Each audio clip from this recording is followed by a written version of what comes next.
Oh, yeah. Galerinha, então hoje é a nossa última aula antes da prova. Vou fazer alguns exercícios do capítulo 3, que ainda não fiz. Espero que vocês tenham tentado fazer bastante dos que eu passei, tanto do capítulo, principalmente do 2 e do 3, né, cara? Um ele é mais uma revisão, assim, de algumas coisas que vocês já fizeram. Se vocês tiverem dúvida, vocês falam, tá bom? Deixa eu já começar logo aqui, compartilhar para a gente não perder tempo. Tá aqui.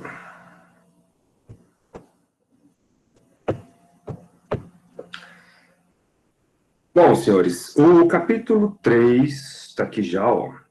Essa primeira questão, ela é bem, cara, bem simples, tá? Vocês só resolver com as equações normais, cara, e vocês não vão ter dificuldade nenhuma, tá bom? Nenhuma. Assim, cara, eu tenho que fazer uma correção aí, que na aula passada eu falei uma besteira, tá? Na aula passada, deixa eu só voltar aqui para vocês, ó. Tá aqui. Vou botar aqui uma correção.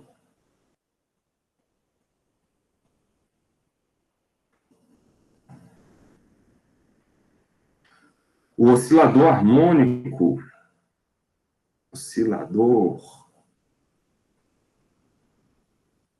que eu chamei de subamortecido,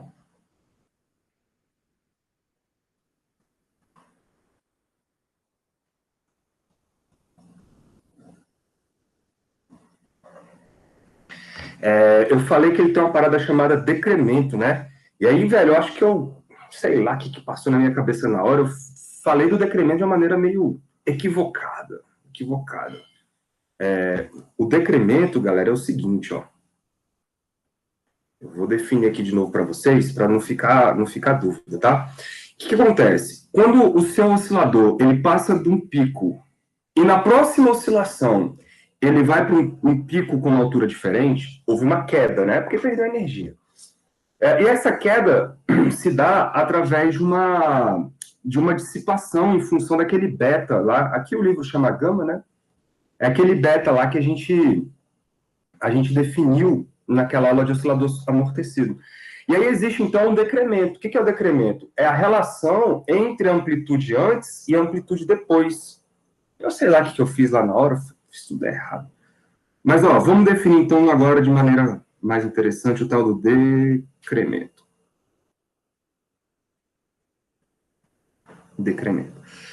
Eu vou chamar de decremento um Dzão aqui.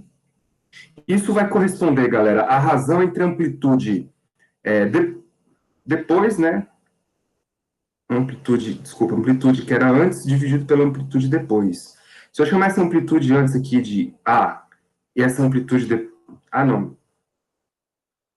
Vou botar a equação aqui antes. A gente sabe que a equação do movimento harmônico amortecido é A e elevado a menos beta t vezes um cosseno de ômega t menos um delta, não é isso? Beleza. E a amplitude é dada por este termo aqui todinho. É esse cara que controla a amplitude, não é isso? Então vamos supor que nesse momento aqui existe um tempo t, vou chamar de t maiúsculo. E aí a amplitude nesse tempo t aí a gente vai sempre desprezar o cosseno, né? Porque nas amplitudes o cosseno vale 1. Então a amplitude antes, a amplitude inicial, ela vai ser dada por A vezes E elevado a menos beta vezes o T maiúsculo, beleza? Essa é a amplitude naquele momento. Aí, um período depois, nesse um período depois, o que aconteceu? A gente está no tempo T mais o período. Opa. Né? Vou chamar de tal, um período tal. E aí, o que aconteceu? A amplitude agora, ela vai ser dada, eu vou dividir as duas amplitudes por A vezes E elevado a quem? Menos beta. E o T agora é o T do momento antes mais um tal. Estou usando a anotação do livro de vocês, tá?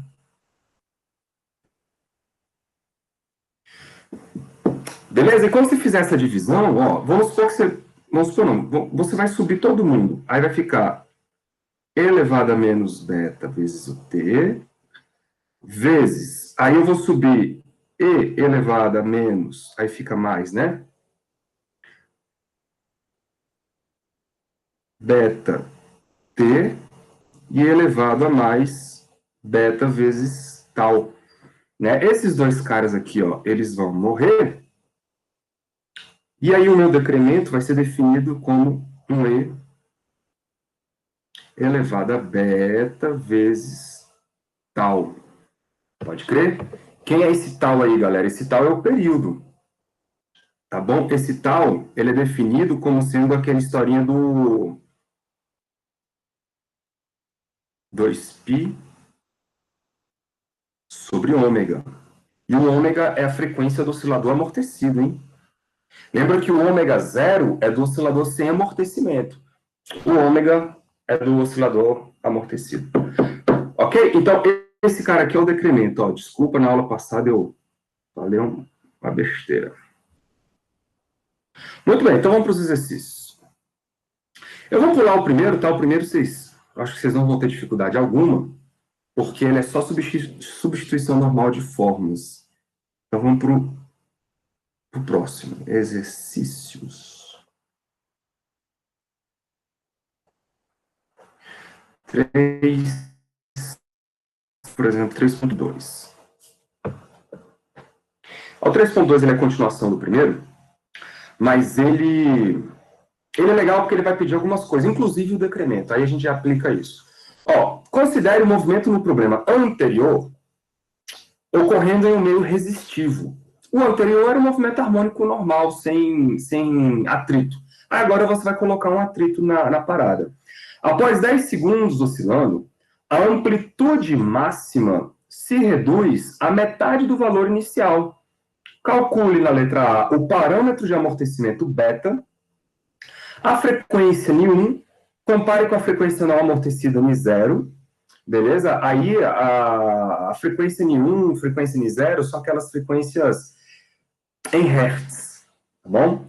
E ele quer depois o decremento do movimento. Bom, então vamos lá. Primeira coisa, galera, vamos escrever a equação do movimento amortecido, né? X de t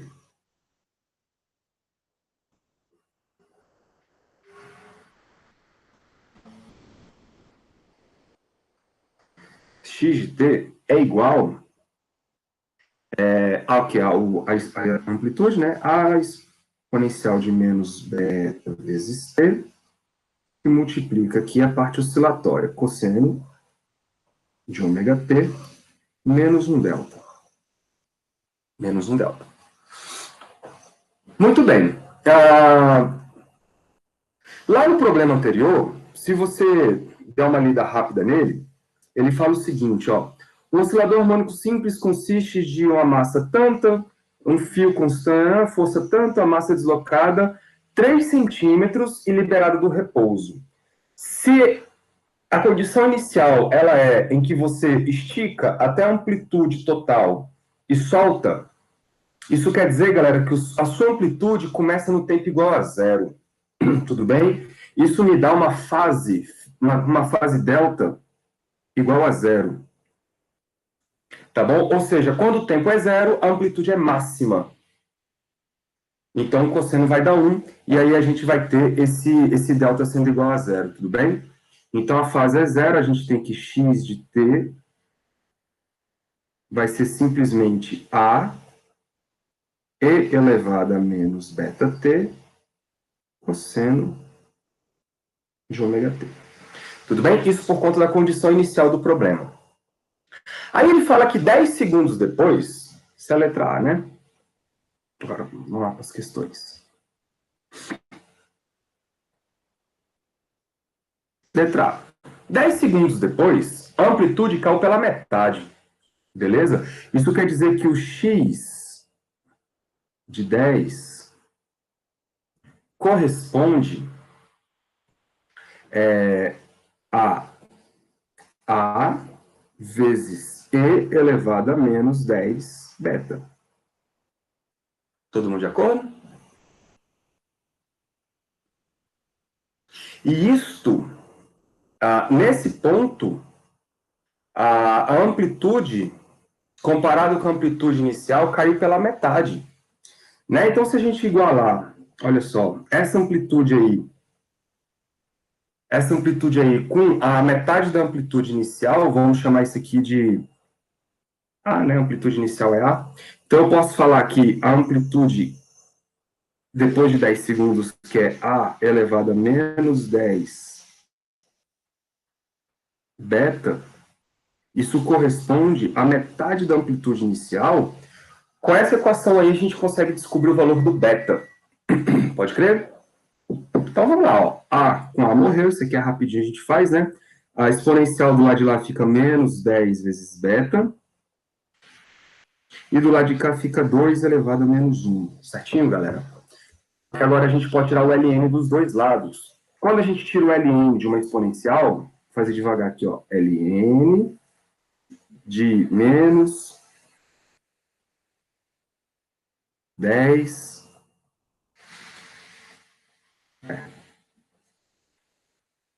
beta. Isso aqui é igual a ln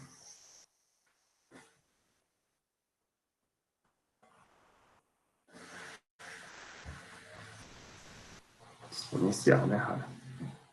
Ln da exponencial de menos 10 beta. Isso aqui é igual a ln de 2 elevado a menos 1, certinho?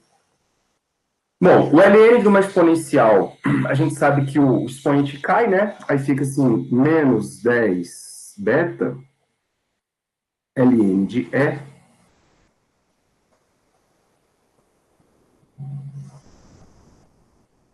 isso é igual a menos ln de 2, ok? Menos com menos vai dar mais. Galera, ln do número de Euler é 1, né? O logaritmo de um número na mesma base é 1. Então, consequência aqui vai ser o seguinte, ó. Já mandando o sinal de menos embora, tá? 10 beta é igual ao ln de 2.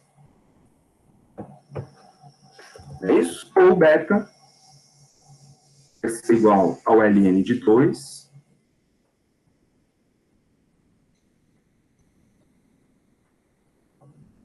sobre 10. Se você fizer isso na calculadora, isso vai dar mais ou menos, né? 7 vezes 10 a menos 2. Galera, isso é um parâmetro de amortecimento que eu falei para vocês na aula passada, que nós tínhamos aí uma unidade de frequência. Aí você pode escrever isso como sendo Hertz, ok? Hz, ou você pode escrever como sendo segundo a menos 1. É a mesma coisa. Né? Porque isso aí são tantas oscilações por segundo, é uma unidade de frequência. Mas não é a frequência do movimento, isso é um parâmetro de amortecimento. Ok? Bom, vamos para a letra B. Ele quer agora a frequência N1. A frequência N1. Eu vou calcular, galera, a frequência ômega. Tá? Aí depois a gente calcula a frequência N1. Vamos lá.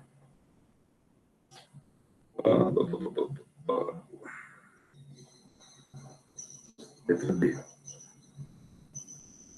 Então ele quer saber quem é o ômega, né? Vou colocar assim, quem é o ômega? Nós sabemos que o ômega, galera, ele é a frequência de amortecimento e ele se relaciona através do que a gente definiu na aula passada, pela frequência natural menos o beta ao quadrado, certo? Isso a gente fez isso na aula passada. Se você substituir aí os valores, você vai precisar calcular o valor da frequência natural lá no exercício passado, tá? Então, nosso ômega quadrado aqui, ó, ele vai dar... Lá do exercício passado, se você calcular o valor do ômega zero, isso vai dar 10 segundos a menos 1. Na verdade, aqui 10 radianos, né, por segundo.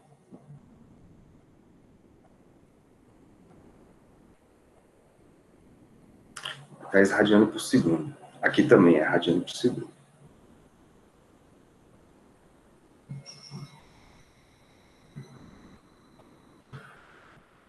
Então não é hertz não, tá? Isso é frequência angular. Beleza. Substituindo, vai ficar 10 ao quadrado menos 7 vezes 10 a menos 2 tudo ao quadrado. Galera, compara. Olha o tanto que a frequência de amortecimento, beta, ela é menor do que a frequência natural ômega zero. Elevando ao quadrado, os números ficam bem mais distantes, cara. Aqui vai dar 100, esse primeiro aqui vai dar 100, e esse segundo aqui vai dar algo de 10 a menos 4. Ou seja, quando você subtrair 100 menos um número com 10 a menos 4, ou seja, tipo 100 menos 0,000 alguma coisa, é irrisório, né? É irrisório. Então, você simplesmente despreza esse amortecimento, porque ele é muito pequenininho, e fala, olha, a frequência ômega, que é a do meu oscilador, vai ser o próprio 10 ao quadrado. Daí, isso aqui é uma aproximação, tá? Isso aqui vai dar 10 radianos por segundo.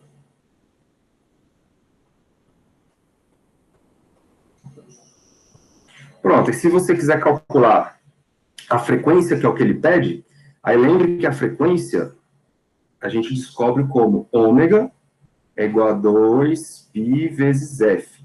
Ele chama o f de ni, tá bom? Eu vou botar aqui a letra que ele fala, só para a gente não se perder.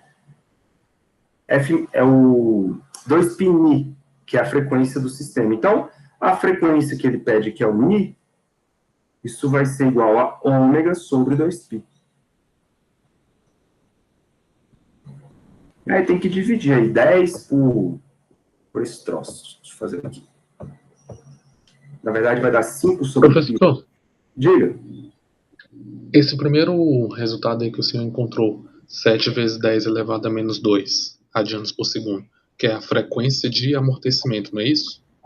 Isso. Tá, mas o que é essa frequência de amortecimento? É a frequência com que o objeto está diminuindo o movimento, uma coisa assim? Não, esse cara aí é um parâmetro de amortecimento. Ele é só um parâmetro.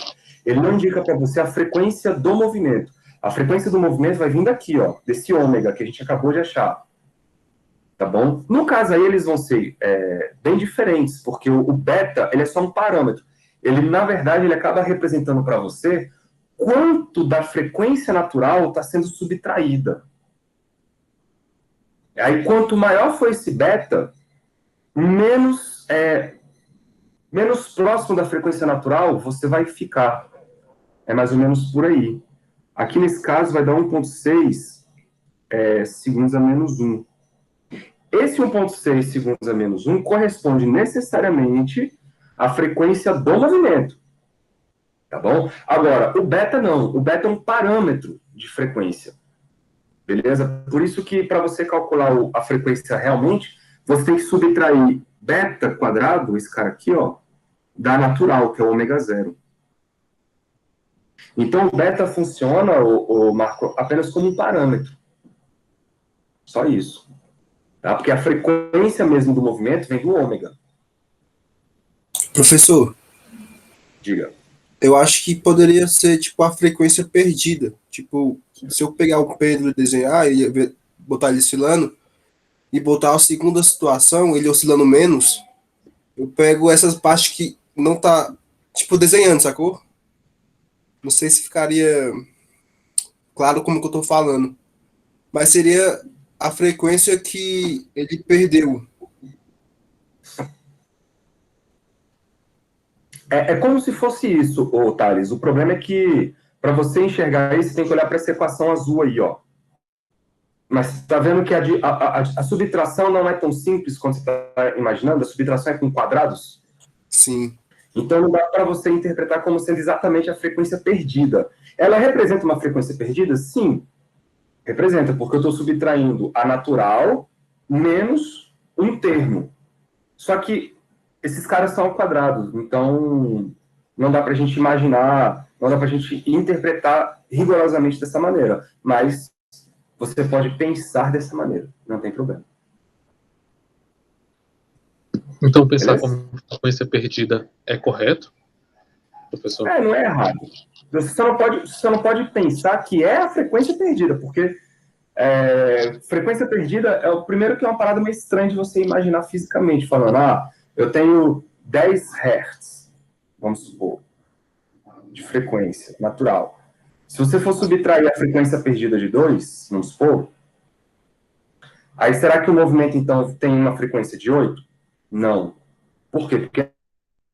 Porque o que você tem ali, esse aqui é o ômega 0, por exemplo, aí tá assim, ó, esse aqui é o F0, esse aqui é o F, que está associado ao beta. Bom? Na verdade, a frequência que você vai ter não é a subtração das duas, mas é a subtração do quadrado das duas. Entendeu? Eu ainda estou achando meio estranho isso aí, mas ok, né? É por isso que a gente chama de parâmetro. É só um número que nos dá uma ideia do quanto de frequência está sendo perdida ali. Mas não dá uma ideia. Né? Mas não é, a gente não pode falar, é a frequência perdida. Porque aí aí fica muito forte essa informação. Mas se fosse uma frequência perdida, ela não tinha que variar no tempo? Então, não, porque o parâmetro beta ele é constante. Certo? Se você olhar para a figurinha aqui atrás, ó, o que está acontecendo aqui é que você tem uma frequência de oscilação, e essa frequência de oscilação ela é constante.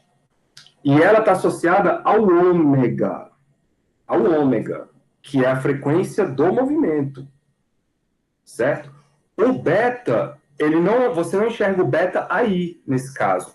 Você enxerga o beta quando você fala assim, ó, esse ômega, ele é a raiz quadrada do cara que seria o natural, menos, aí sim, esse parâmetro de amortecimento. Então, o beta, ele te auxilia a calcular a frequência. Mas ele não é a frequência. Ele é apenas um parâmetro de amortecimento que tem unidades de frequência. Né? De frequência angular, no caso. Tudo bem? Tá melhor, tá um pouquinho mais claro. E o ômega que o senhor achou aí, logo depois de achar esse parâmetro? Aqui, calma aí. Aonde? Esse 10 radiano aí por segundo. Esse aí é a frequência com que o bichinho tá variando. É a frequência dele, exatamente. É a frequência do movimento. E o 1,6? 1,6 é porque são dois tipos de frequência. Uma é a frequência angular. Então, é uma frequência de radianos por segundo. A outra é a frequência em hertz. Aí é o número de oscilações por segundo. Tá? São frequências diferentes, digamos assim, com interpretações diferentes. Mas as duas frequências são as frequências do movimento do meu oscilador, tá? Só que uma indica quanto de ângulo está variando por segundo e a outra indica quantas oscilações são feitas por segundo. Beleza. Massa. Então vamos para a letra C. Na letra C, cadê? Ele vai querer o decremento, ó. Vai para o cara do decremento. O decremento eu já defini de novo aqui para vocês. Letra C. O decremento, eu chamei de adesão, né? Só para dar um nome a ele. É a exponencial de beta vezes o tal. Só que esse tal foi o que eu falei para vocês. O tal, ele representa o período do movimento amortecido. Então, o tal, ele corresponde, se você quiser pensar como 1 sobre a frequência que você achou, ou você pode pensar como sendo 2π sobre o ômega, né? Dá a mesma coisa. Tá bom? Como eu já achei a frequência na questão passada, então o tal ele vai ser dado por 1 sobre 1,6, que eu achei bem aqui, ó. Tá? É a mesma coisa do F, tá, galera? É como se fosse 2πf. É porque como ele usa a letra Ni lá, aí eu estou usando Ni também, mas é a mesma ideia. Então, bora dividir aqui, ó. 1 dividido por 1,6 dá 0,62, né? 63. Vamos botar aqui 0,63. Porque eu tinha aproximado esse negócio aí. Aí sim, esse cara aqui, ele sai em segundos, né? Porque ele é o período do movimento. Ele é o período. Então, a gente precisa calcular o decremento, que é exponencial, de beta. E aí o beta eu já tenho, né? É 7 vezes 10 elevado a menos 2, que a gente achou aqui. Olha lá, 7 vezes 10 é menos 2, vezes o período, que é 0,63. Pronto. Aí o decremento, ele vai dar 1,045. Vou botar com várias casas aqui.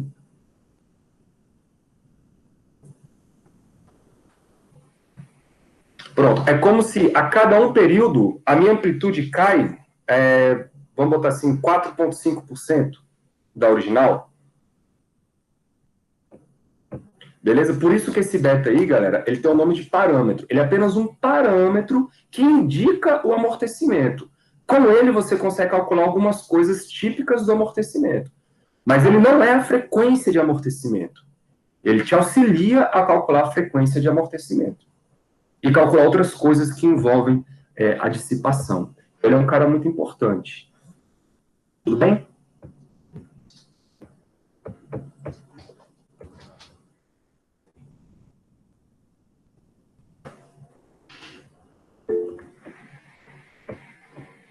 Beleza. Então, vamos para frente. Tem uma questãozinha aqui que ela é interessante de fazer. Ó. Eu não sei se você vai fazer em casa. Que é essa 3,7 aqui.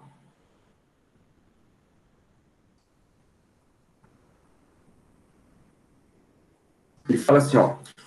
Um corpo com uma seção transversal uniforme e densidade de massa 0,8 gramas por centímetros cúbicos flutua em um líquido de densidade ρ0 de 1 grama por centímetro cúbico e no equilíbrio desloca um volume de V, Vzão. Então, esse Vzão aí é o volume deslocado.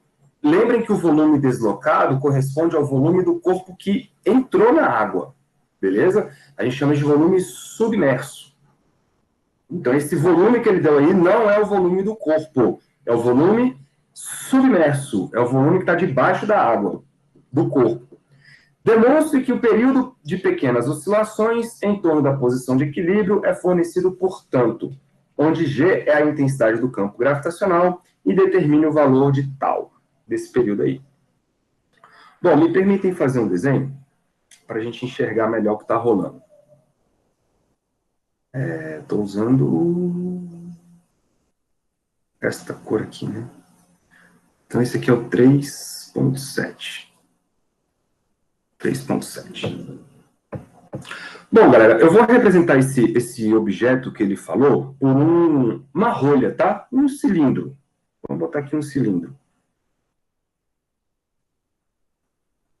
Então, aqui está a tampa do cilindro. Está a tampa do cilindro. Aí lá embaixo eu vou botar a base do cilindro. Aqui, daqui a pouco eu ajeito. Vou colocar aqui as paredes do cilindro. Dá uma diminuída aqui.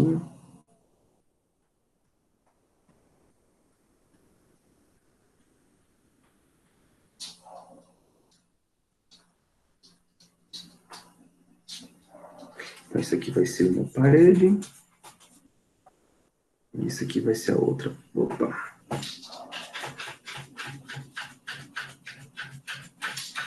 Outra parede.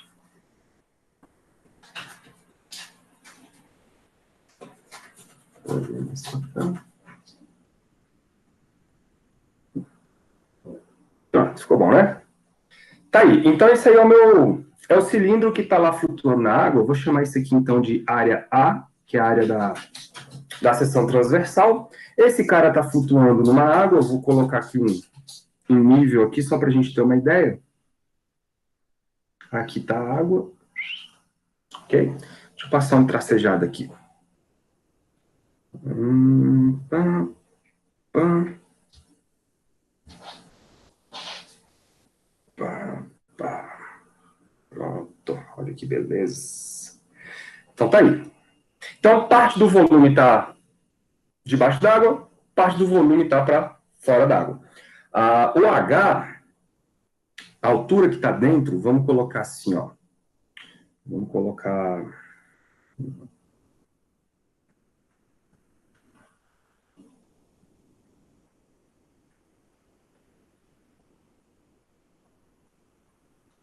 Essa aqui vai ser a altura. Vou botar até aqui. Vamos botar isso aqui. Tá, isso aqui vai ser a altura da parte que está dentro da água. E eu vou agora colocar uma altura total. Beleza? São coisas diferentes. Mais ou menos aqui, né? Pronto. Então, olha só. Eu vou chamar de Hzinho isto. E vou chamar de Hzão o outro. Pronto, vou chamar isso aqui de Hzão. Beleza? Então, Hzão corresponde a tudo. Existem duas forças atuando nesse sistema. Existe aí a força peso, que eu vou botar para baixo.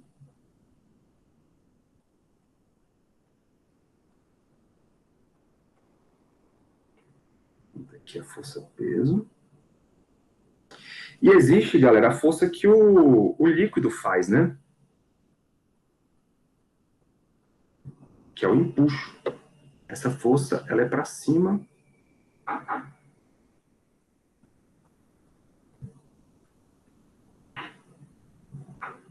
Tá aí.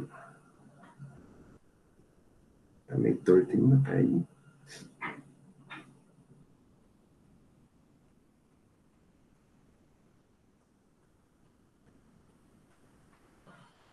Tá. Então, ó, existe aqui o peso e existe aqui o empuxo. Eu sei que quando esse sistema estiver em equilíbrio, essas duas forças, elas vão se igualar, né? Então, no equilíbrio,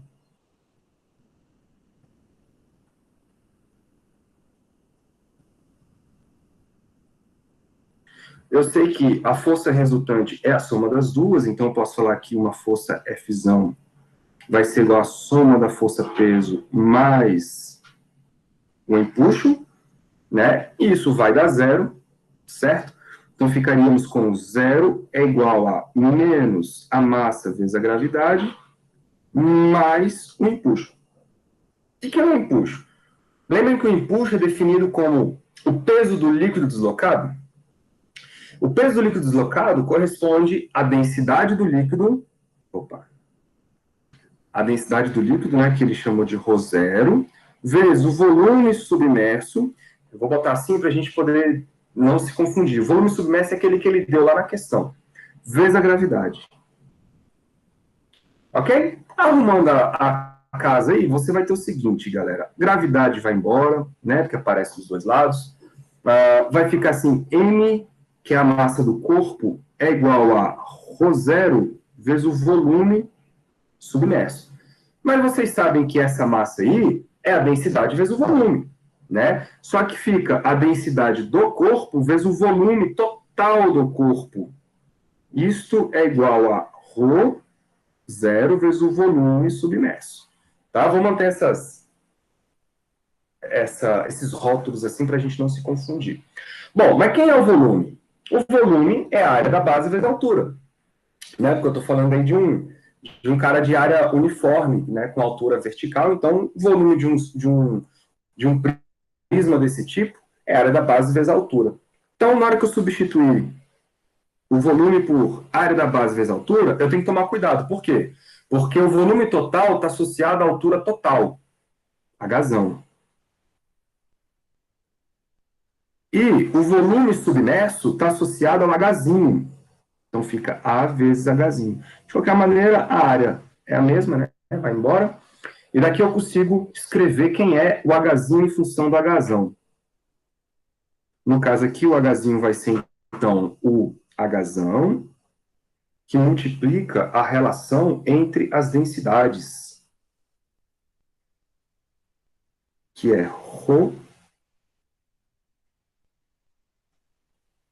sobre ρ0. Certo? No caso aí, é 0,8 por 1, né? 0,8 por 1. Então, no equilíbrio, o que isso quer dizer? Que 80% do corpo está afundado, porque a densidade do objeto é 0,8, né? Então, 80% está dentro e 20% está fora. Aí, o que nós vamos fazer, galera? Depois que a gente tem o equilíbrio, aí eu posso fazer algumas definições e aí a gente vai dar um peteleco nesse bichinho aí. Se eu der uma perturbação nessa rolha e enfiar ela para baixo, vocês concordam comigo que quando isso acontecer, ó, se eu estabelecer, por exemplo, um ponto do meu cilindro aqui e chamar esse nível de nível 0, quando eu afundar, vocês concordam comigo que a coordenada y, né, se eu estabelecer um eixo y aí, com 0 na base, a coordenada y, ela vai atingir um valor negativo, porque ela vai afundar para menos de 0, né? Então, para pequenas oscilações, a gente vai fazer o seguinte, ó.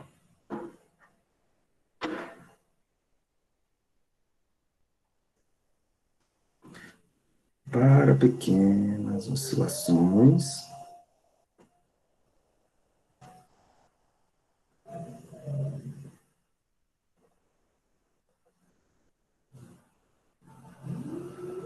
vamos fazer um deslocamento em torno da posição de equilíbrio.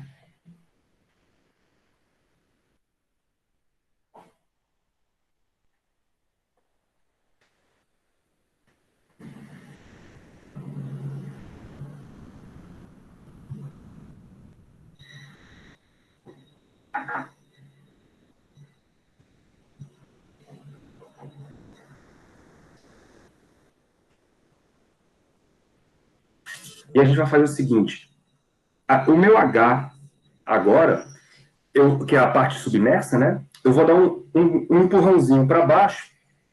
Isso quer dizer, então, que o meu H vai ser trocado por um H menos um Y, porque a minha rolha vai afundar um pouquinho para baixo. Isso me leva ao seguinte, agora não tem mais equilíbrio entre os dois, né? Entre o peso e o empuxo, e eu vou ter uma força resultante F, que vai ser dada por peso mais o empuxo, tudo bem? E agora eu vou ter uma equação de... Como é que fala? Agora eu vou ter uma equação diferencial para resolver. Não é isso? Porque quem é que vai ficar variando aí nessa história? Vai ficar variando o Y.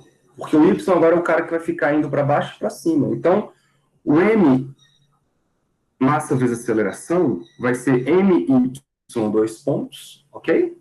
Isso vai ser, então, igual a menos o peso, que é mg, maravilha, mais o empuxo. E quem é o empuxo? O empuxo vai ser ρ0 vezes o volume submerso, não é isso? Vezes a gravidade. Bom, vamos fazer as trocas aí, ó. No lugar da massa, eu coloco densidade vezes o volume, mas o volume é área vezes altura. Y, dois pontos. Isso é igual a menos... A massa, de novo, né? Eu vou trocar por ρ vezes área vezes H.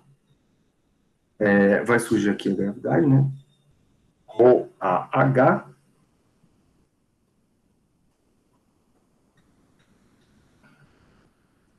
mais ρ0. O volume submerso é a área da base vezes a altura, e a altura vai ser H menos Y, vezes gravidade. Bom, galera, quando vocês fizerem a multiplicação, ó, vocês vão ver que esse termo aqui vai morrer com este primeiro de cá. E aí a gente vai ter que o ρ, A, H, Y, dois pontos, vai ser igual a menos ρ0, A, Y, G. Legal? Essa área aqui vai embora com essa área aqui, e aí eu vou ter uma coisa do tipo ρ, H. Vamos já passar esses caras dividindo? Vai ficar assim, ó. Y, dois pontos, é igual a menos ρ0 vezes G sobre ρH vezes o Y. Tá aí, ó. Vocês estão vendo, então, que a força, ela é restauradora, né? E tem um menos aí na frente. A aceleração está associada à força, né? Então, tem uma força restauradora que fica fazendo o sistema voltar para a posição de equilíbrio o tempo todo, né? Se você quiser escrever da maneira como equação diferencial do movimento harmônico, você pode. Mas antes, a gente pode fazer algumas trocas aqui, né? Por exemplo, se você olhar para a equação 1, eu posso tirar o... Deixa eu ver quem eu vou tirar aqui.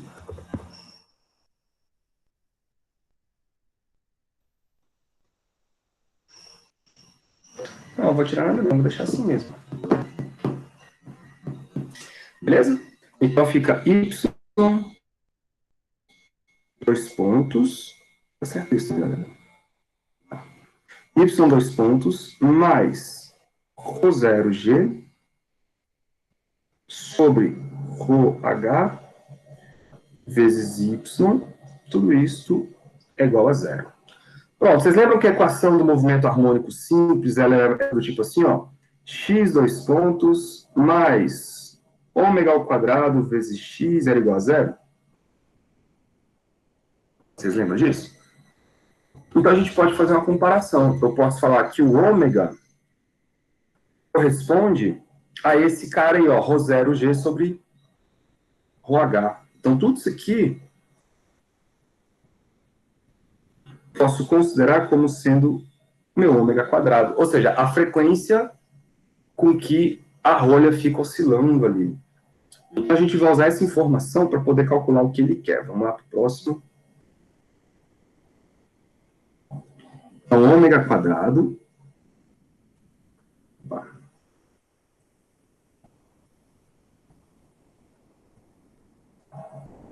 Vai ser igual a ρ0G sobre ρHzão. O que eu vou fazer? Eu vou usar aquela equação 1. Quando a gente usar a equação 1, lá embaixo, ó, quem é o ρHzão? Concorda comigo que o ρHzão é o Hzinho vezes o ρ0? Daqui, ó. Então, onde tem o ρHzão, eu vou trocar pelo Hzinho ρ0. Então, vai ficar Hzinho ρ0. Com isso, ó, ρ0 com ρ0 morre. Então, isso aqui vai dar G sobre Hzinho. Tá, e quem é o Hzinho? O Hzinho, ele é exatamente a altura da parte submersa. Então, eu posso usar o Hzinho para calcular o volume submerso, né? Porque a gente sabe que o volume submerso ele corresponde à área da base vezes a altura, e a altura é a altura submersa. Então, dessa informação aqui, ó, eu posso isolar o Hzinho, escrever que o Hzinho ele é o volume submerso sobre A. Vamos lá? Vai ficar assim, então. Ômega ao quadrado é igual a G sobre Hzinho. Mas aí o Hzinho fica o volume submerso, vou subir o A para cá. Pronto, galera. Então, meu ômega, ele é a raiz quadrada de G A sobre o volume submerso. E quem é o ômega? O ômega é a frequência angular. A frequência angular não é a frequência, né, em hertz. A gente tem que tomar cuidado com essas coisas. Para calcular o período, eu preciso substituir o ômega por 2π sobre o período, vou chamar de tesão, raiz de G a volume submerso. Esse volume submerso aí, galera, é o volume que ele deu, tá?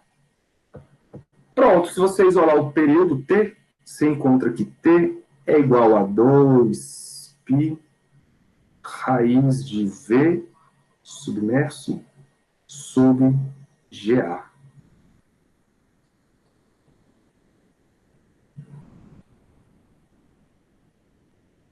Sobre GA.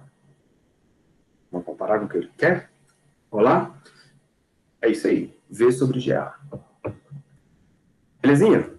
Aí ele pede para você descobrir o valor, né, do período. Então tem que substituir esses valores que deu aí. Percebam que está em centímetros quadrados, gramas, volume está em centímetro cúbico. Então vamos arrumar esse negócio, vamos calcular só para fazer o que ele quer. Ó, período é igual 2π vezes o volume. O volume submerso corresponde a 0,8 centímetros cúbicos. Aí, galera, centímetros cúbicos tem que passar para metros cúbicos, tá? Vocês lembram como é que passa, né?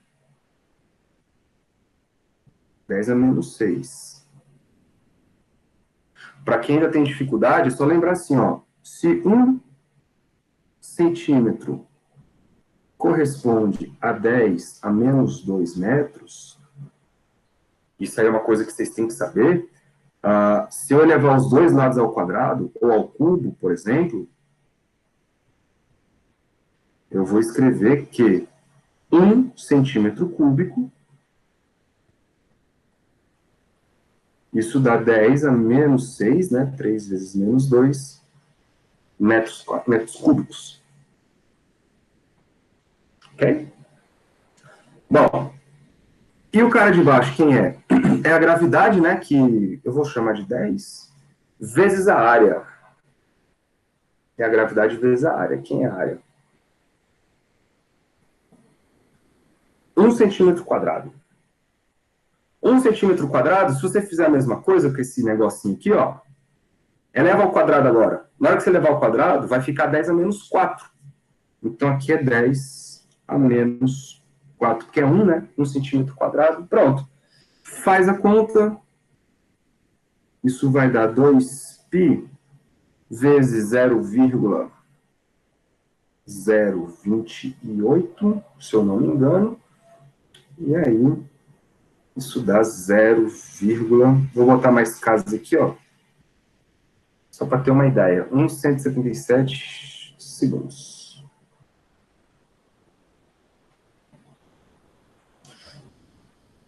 Certo? Então, o que a gente fez? Pegou o problema, deslocou ele um pouquinho do equilíbrio, montou a equação diferencial e da estrutura da equação diferencial a gente descobre quem é a frequência angular, comparando com o que você já conhece. Então,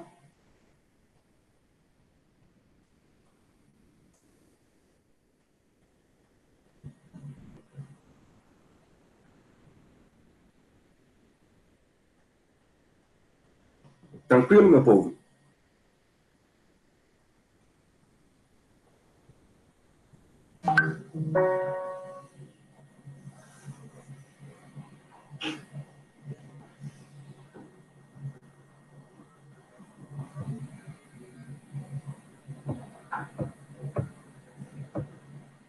Então tá.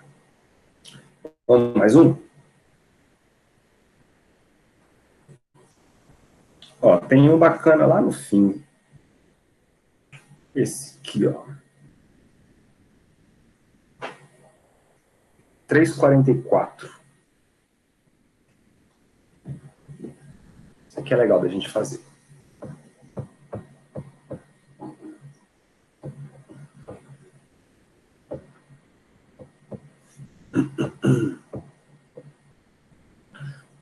Considere um oscilador harmônico amortecido. Após 4 ciclos, a amplitude do oscilador caiu para 1 sobre E de seu valor inicial. Determine a relação entre a frequência do oscilador amortecido e a sua frequência natural. Vamos lá? Esse é o 344.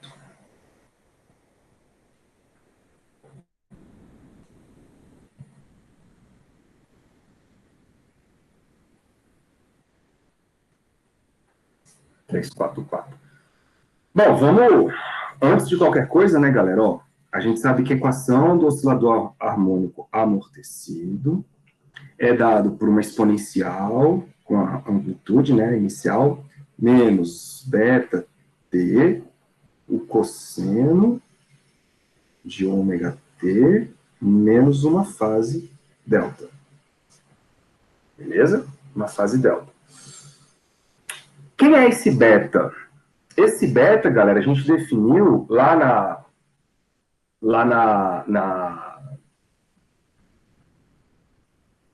aula passada, né? Como sendo a raiz quadrada, na verdade, o beta não, né? O ômega. Não foi isso?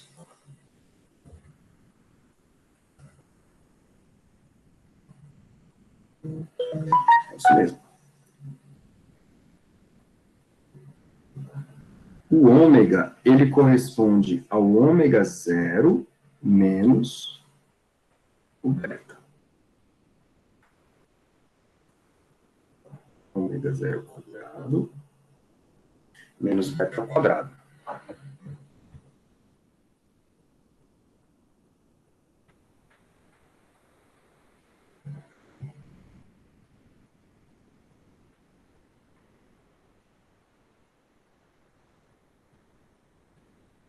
Beleza, acho que foi isso mesmo. Bom, e quem é esse ômega aí? Esse ômega, ele vai ser o nosso cara que vai dar o período, né? Ele é o 2π sobre o período, que é a frequência de oscilação do problema, do sistema.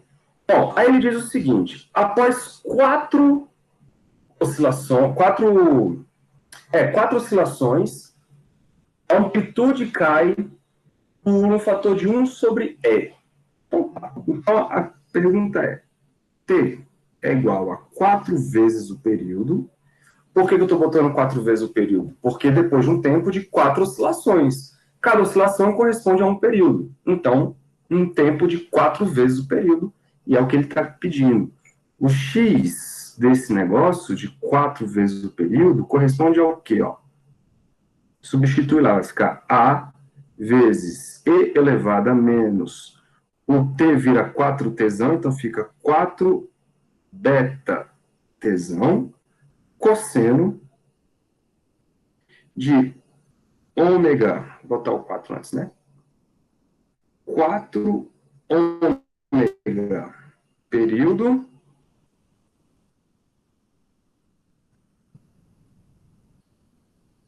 menos o delta. Até aí. O que está acontecendo? Nesse exato momento, qual é a amplitude do movimento? A amplitude do movimento é isso aqui, ó. Isso aqui é amplitude, eu posso chamar, por exemplo, de a linha. Beleza? De maneira que a relação entre a amplitude inicial e essa amplitude vai ser dado por a' sobre A. Então, quem vai ser o A' sobre A? Vai ser o A exponencial de menos 4 vezes beta-t sobre o A. Ok? Isso tudo tem que ser igual a quem? Ao que ele falou. Ó. Ele falou que depois de 4 oscilações, a amplitude caiu, a relação, né? Vamos lá de novo no texto. Ó, após os ciclos, a amplitude do oscilador caiu para 1 sobre E de seu valor inicial. Então, a relação entre a amplitude final e a amplitude inicial é exatamente 1 sobre E. belezinha? Corta A com A. E aí eu posso escrever que E elevado a menos 4 beta T é igual a E elevado a menos 1. Não é isso, galera? Então, aqui, só você escrever que 4 vezes beta T é igual a 1. Aí a gente descobre o beta. Beleza? Por quê? Olha só. Eu posso trocar o período, assim, 4 beta. No lugar do período, eu vou colocar exatamente o que ele significa, que é o 2π sobre ômega. Aí você fala, professor, por que você está trocando isso? Porque a pergunta do problema é, qual é a relação entre as frequências? Então, eu tenho que trazer a frequência para o jogo. A frequência para o jogo é dentro do período, beleza? O período é 2π sobre a frequência angular, que é o ômega. Tudo isso igual a 1. Isso igual a 1. Beleza. Isso quer dizer que o meu beta, ele corresponde a quem? 4 vezes 2 dá 8, né? Isso aqui vai dar ômega sobre 8π, confere?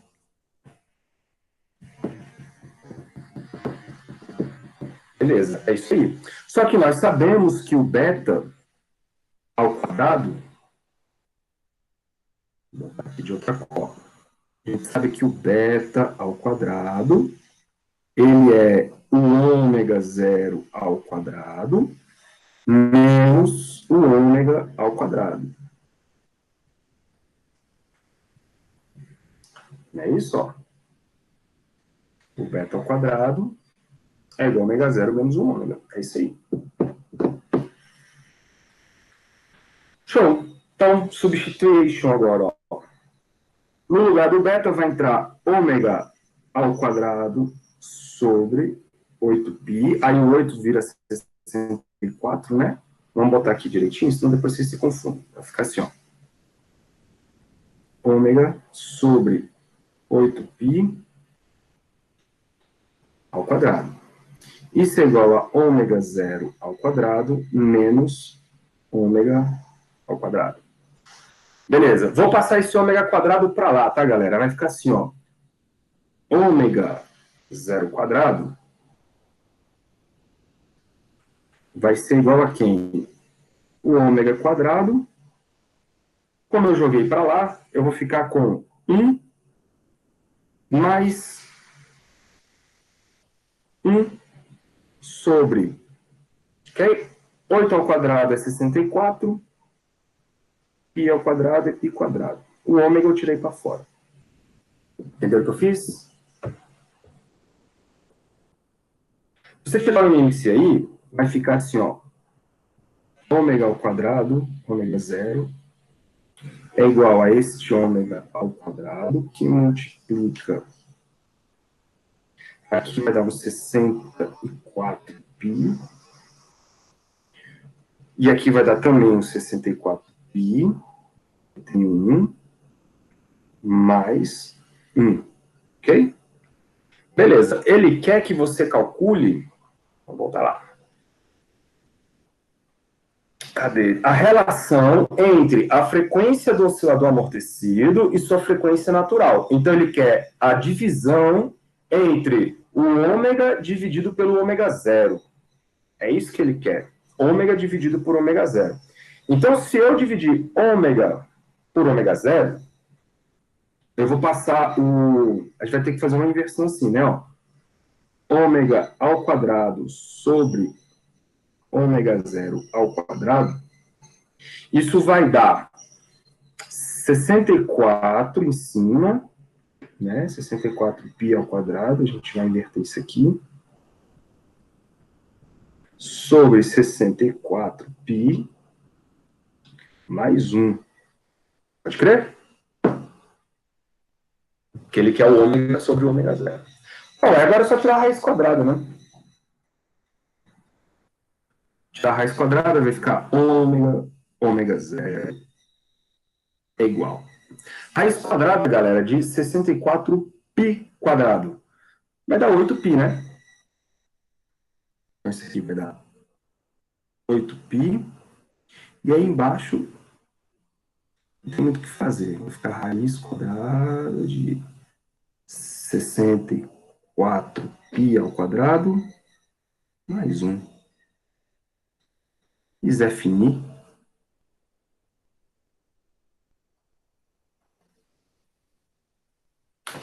Olha aí que belezinha.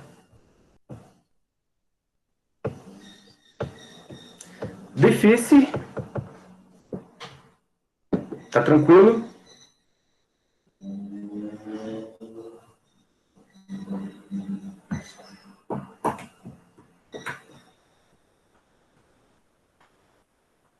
Vocês tentaram fazer esse exercício? Diga, Thales. Eu só queria saber qual é a interpretação dessa razão aí. Para saber qual é a interpretação? Uhum. Cara, aqui a interpretação é o seguinte: você está dividindo a frequência do amortecido pela frequência do natural. O natural é aquele se não houvesse a dissipação, perfeito? Então você está dividindo uma frequência que com certeza é menor para uma frequência maior. Tanto é que dá para ver isso dividindo 64π quadrado, antes de tirar a raiz, né? O 64π quadrado mais 1. Então, você está dividindo a frequência do amortecido pela frequência do sem amortecimento. E aí você está vendo que existe aqui um fator. Isso aqui vai dar tipo 0,000 alguma coisa, né? Isso quer dizer o seguinte, vamos supor que vai dar 0,0003. O que isso quer dizer? Que a frequência amortecida, ela é 0,003% menor do que a natural. Então, é um amortecimento bem baixo, bem pequeno. Isso é só para te dar uma ideia de quanto de frequência realmente aí você pode pensar nisso, que está sendo, né, perdido em relação ao que era o original. Mas você vê que isso só é possível por conta do beta. Por isso que o beta é chamado de parâmetro. Sem o beta, você não faz essa conta.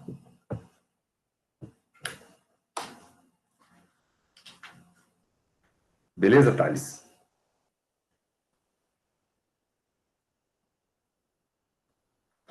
É porque aqui ficou um número feio, né, cara? Mas vamos supor que desse uma coisa mais fácil de ver, tipo 1/4, né? O ômega sobre o ômega zero. Isso quer dizer que a relação entre a frequência do amortecimento, do sistema amortecido, pela frequência do não amortecido é de 25%. Né? Então, a frequência amortecida ela é 25% menor que a frequência natural. Então, nós temos um amortecimento forte. Né? Não vai se tornar ainda um amortecimento crítico, nem próximo do crítico, porque o crítico, lembrem, é quando o ômega zero, né, é igual ao beta. E aí esse vai ser o crítico.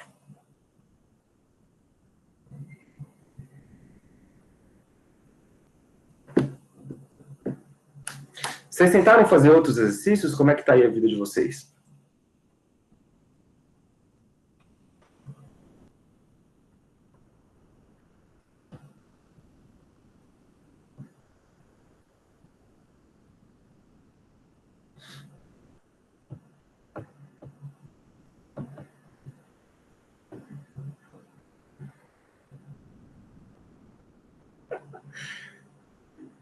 Vai lá, Marco Antônio, desabafa.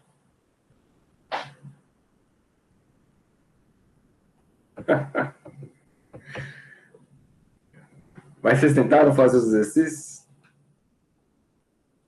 Os que eu passei?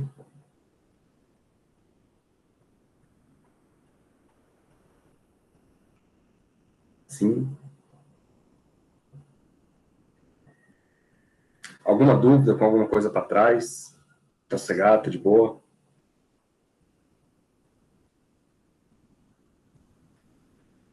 Pô, professor, esse livro tem umas que é muito difícil, né? Tem umas coisas que é. Aí eu fiz uma questão do capítulo 2. Deixa eu ver qual é o número dela aqui. Caderno de clássico. É a 2.8. Pode falar. Ah, não, 2.8 não. Eu esqueci qual é o número dela. Acho que é a 2.10. Aí teve um problema. Tipo, ele. Calma aí, deixa eu achar ela aqui, porque fica melhor pra falar. Tá. Enquanto eu só botando. Achei os exercícios. Pronto. Se você olhar para a cara dela, você lembra qual é? Lembro.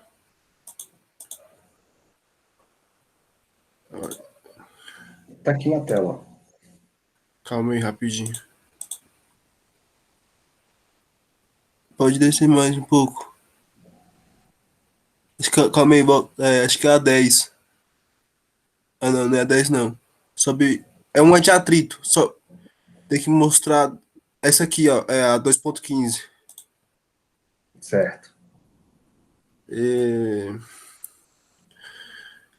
Para ele chegar a essa solução aí, eu montei um sistemazinho, né? Aham. Das forças resultantes. E aí eu fiz a força peso, né? Menos a kmv ao quadrado, ele está inclinado. Então vai ser a força peso vezes o seno, né? Isso. Pela decomposição. Aí beleza. Aí só que ele considera muitas coisas, né? Eu fui ver, porque eu fui ver no solucionário que eu tinha passado. Tá umas coisas esquisitas lá. É porque você tem que resolver uma integração lá, né? Essa integração aqui que matou, porque eu não entendi muito o que ele fez, mas eu vou tentar resolver ela. Não precisa fazer ela aí não, professor, porque vai dar muito canseiro e você já deve estar fadigado com o que o senhor já fez. O problema aí é por causa desse v quadrado, bicho. Quando você tem a velocidade ao quadrado, aí a integração ela fica mais complicada. Isso aí que eu percebi, porque no outro que o senhor fez na aula, né? Um sem ao quadrado, quando o corpo está subindo, por exemplo. Isso. Aí só é BMV, né? Não, quer dizer, BV. Isso. Mas eu fiz com v quadrado também, que foi esse aqui, ó. O 2.12. 2.12? Ah, o senhor fez ele com. O senhor fez ao quadrado, e aí caiu uma integral trigonométrica, né? Lá acabou que não caiu, porque lá nós não calculamos o tempo. Lá a gente foi atrás apenas da distância, porque a gente calcula a velocidade final, que é quando a velocidade é zero, né? E a gente calcula a altura máxima. Então não precisou do tempo. Agora, eu acredito que se a gente tivesse que calcular o tempo lá, ia cair numa integral trigonométrica muito provavelmente. Sim. Ah, então. Por Aí isso eu vou estudar, eu tenho que rever as coisas trigonométricas, que ele só falou, jogou na tabela lá. sim. Aí vai dar isso. Ele falou isso, sabe? Mas aí a gente fica naquela, será que a gente faz 100 quilômetros sem peso? Por exemplo, a gente vai correr 100 metros. A gente vai correr 100 metros sem nenhum peso, ou a gente vai botar vários pesos, bota 10 quilos nas nossas costas. É como se a gente entendesse a questão plenamente, sabe o que eu tô falando? Aham. 100 quilos, ou 100 metros sem peso, você corre. Você faz a questão, mas só que você não vê ela plenamente, você não vê ela fundo. Mas aí você começa a colocar coisas em você, empecilhos, e aí você faz, só que faz com tempo bem menor de 100 metros. É assim que eu estou interpretando quando a minha experiência com os estudos, sabe?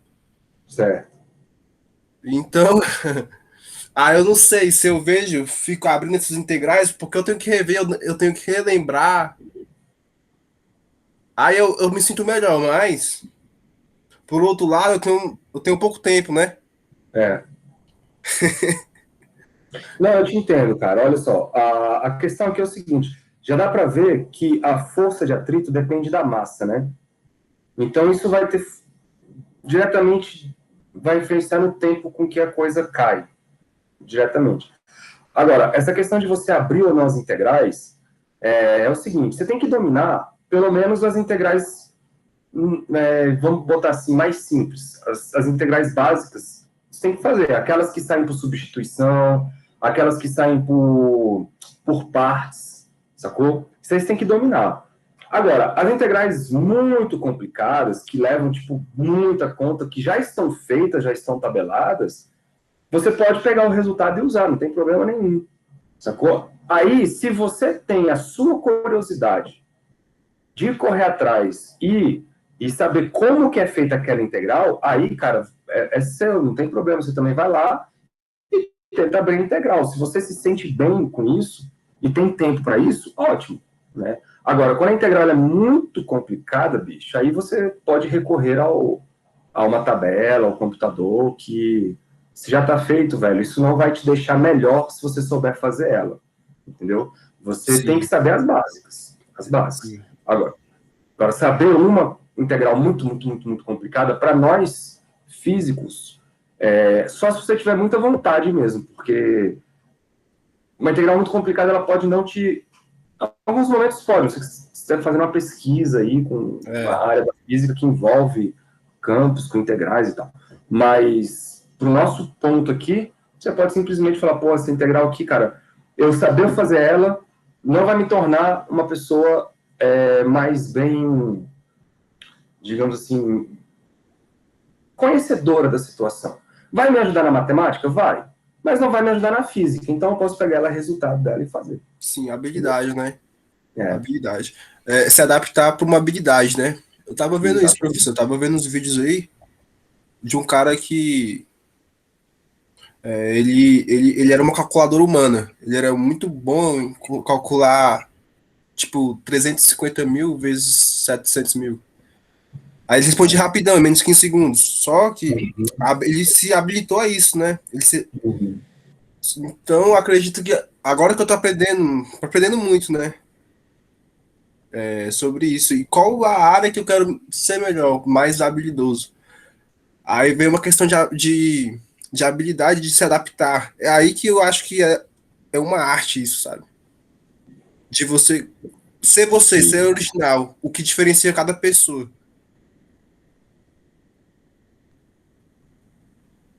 Isso é legal. Essa é uma discussão muito grande, porque, por exemplo, uma vez eu estava vendo. Acho que foi quem? Foi meu cunhado que me mostrou um vídeo no WhatsApp falando assim: cara, olha que animal esse bicho aqui, tal, tal, tal. Aí era um cara, velho, que ele conseguia calcular mentalmente. Ele descobriu na cabeça dele um algoritmo de saber que dia da semana cai um dia aleatório para o futuro. Então, por exemplo, a galera perguntava assim: dia 27 de, sei lá, fevereiro de 2035. Aí o cara parava, é uma terça-feira. Aí a galera ficava assim, nossa, é um gênio, tal, é um gênio. Aí eu meio que aí eu fui falar, bicho, aí eu acho que ninguém me interpretou mal. Eu falei assim, cara, não é que o bicho é um gênio. Ele aprendeu um algoritmo que vai levar ele à resposta. Se você ensinar isso para qualquer pessoa, esse algoritmo, e ela treinar esse algoritmo, essa conta, ela chega no mesmo resultado, mas a inteligência, você não pode estar associando a inteligência com a capacidade de resolver um algoritmo, mas sim a capacidade de você conseguir resolver uma situação, problema, né? De você, igual você falou, de você se adaptar a um problema e usar os algoritmos ou as situações matemáticas a seu favor para resolver um problema. Não para repetir a mesma coisa aleatoriamente quantas vezes você quiser. Porque se você muda a pergunta, o problema é o mesmo. E o dia 2 de março de 2070? É a mesma pergunta. Sacou? Então ele não precisa se adaptar a nada. Sim. Aqui não, aqui são várias perguntas diferentes em que você pode usar algoritmos diferentes. Aí você não precisa manjar do algoritmo. Mas você tem que manjar do desafio em resolver a situação, problema. Aí é que é o importante. Sim. Saquei. Valeu, professor. Valeu, senhor Thales. Pelo menos assim, eu penso assim, né? A galera Sim. acha que Aí às é vezes uma quando você conversa pensa muito assim, a boa, galera acha, professor. Aí eu mas vou... aí tem que tomar cuidado, porque a galera acha que tu é arrogante. Porra, eu me senti como sendo um cara arrogante, assim, não, o que o cara tá fazendo aí é moleza. Mas não é que o cara fez a moleza, porque se você colocar para uma pessoa, não é que. É tipo assim, se você repetir isso, a fórmula mágica para qualquer pessoa, a pessoa também aprende, aí você vai chamar outra pessoa de gênio também. Pois é. Pois é. O cara Mas é só queria legal. te mostrar um meme pra fazer amizade, puxar a conversa. Você deu uma dessa por cima. Tá Tô vendo? brincando. Mas é isso mesmo. Mas aí você vê o tanto que as pessoas elas não entendem o que significa o que significa de fato você ser um cara genial, né? Não é você resolver um algoritmo, porque se você ensinar, vamos botar assim, se você conseguir ensinar uma criança de 10 anos a repetir um algoritmo e treinar ela exaustivamente, Aí a ela vai mecânica, repetir né? o algoritmo. Daí é É a mecânica. mecânica, cara. Exatamente. O negócio é construir, tomar partida de você mesmo, né? Aí fica a questão. Por isso que é bom, professor, o senhor falou, e eu prestei muita atenção, é você tentar fazer o exercício sem olhar o solucionário. Porque você vai encontrar E, vários caminhos diferentes do que o cara encontrou para resolver. E às vezes você pode encontrar caminhos que ele não imaginava. Isso vai te tornar bom. e às vezes caminhos até mais fáceis. É, Porque esses solucionários não foram feitos pelos autores, na maioria deles. A maioria deles é tipo alguém que a editora falou e falou: Ó, eu vou te pagar uma grana para tu resolver isso aqui, beleza? Beleza. E aí tem muito solucionário que tem coisa errada também. Né? Porque às vezes foi uma pessoa aleatória que foi lá e resolveu e falou: esse aqui é o solucionário do autor tal, do livro tal. Mas não foi o cara que fez. Às vezes é sim. o cara, às vezes é o próprio cara, mas às vezes não é. Uhum.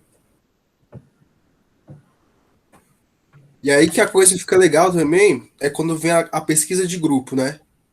Aham. Várias pessoas, por exemplo, não precisa ser específico, né? Por exemplo, eu vou fazer um-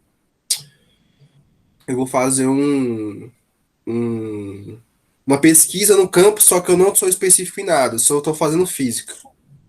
Mas, por exemplo, juntando outras pessoas que estão no mesmo semestre ou não, que eu, a gente vai render bem mais se a gente estiver conectado um com o outro, né? Com certeza, cara.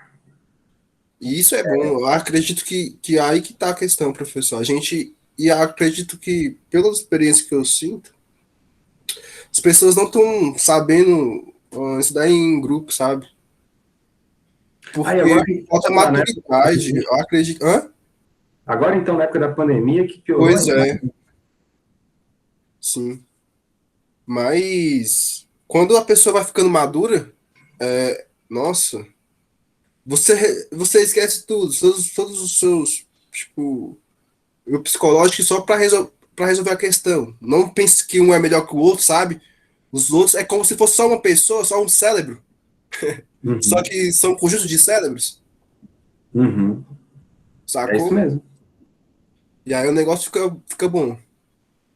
Por isso que estudar em grupo é muito bom, cara. É muito bom. Porque cada um, igual você falou, cada um pensa de um jeito diferente. E aí, esses jeitos diferentes, eles se complementam. E isso é muito importante para quem faz física. É por isso que quando você está inserido dentro de uma pesquisa, né, em física, dificilmente você está sozinho, cara. Você está sempre em grupo. Porque você tem um grupo de pesquisa em que você discute algumas coisas com outras pessoas, e aí alguém tem uma linha, outro tem uma linha, aí discute, dali chega a ser uma nova linha, e isso é muito rico para a física. E para todas as ciências, né, assim, de um modo geral. Mas na física é muito forte. E é por isso que não dá, um cara que se isola e fica ali querendo fazer conta sozinho, sozinho, eu sou bom, sou sozinho.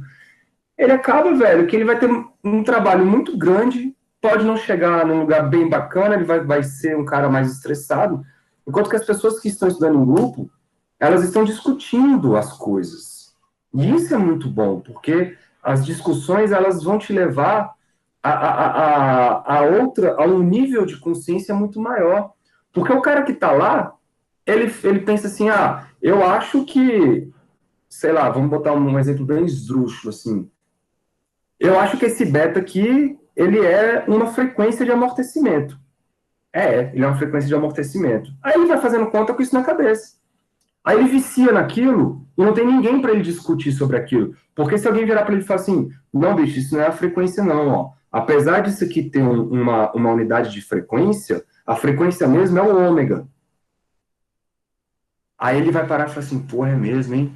Mas ele só teve essa visão porque alguém chegou lá e falou, sacou? Um exemplo, esdrúxulo. Então, estudar em grupo, ele é bom por causa disso, porque ele vai te trazendo novas informações que você não teve o tino de sacar. Assim como você também vai levar novas discussões que as pessoas não tiveram o tino de sacar, de entender. Isso é muito bom. Isso é Sim, muito bom. isso é muito bom. Isso eu tenho um amigo muito bom que é o Gabriel, né? E a gente Gabrielzinho? discute muito isso. E, cara, o Gabriel, assim. E aí a gente, às vezes, um saca. Ele é melhor formalmente que eu, né? Na matemática. Acho que é porque já pegou física clássica, já apanhou, já levou no couro. Mas aí eu reflito, né? Eu fico refletindo e aí eu conto o porquê das coisas, assim, sabe? E aí, às vezes, eu consigo enxergar uma coisa que ele não enxerga, sabe? E aí me Uhum. formalizo, não, isso aqui é tal, né? Nada a ver disso e tal. Aí fica legal. Legal, que aí vai complementando, né? Uhum. É isso aí, Show. professor. Valeu. Valeu. Valeu, papo. Basta que o nosso papo foi todo gravado. Pois é, Tá pois aí é. pra... Eu vou parar a gravação aqui para a gente continuar trocando ideia, senão o vídeo fica muito cheio de blá blá. Rapidão. Sim, sim. Pronto.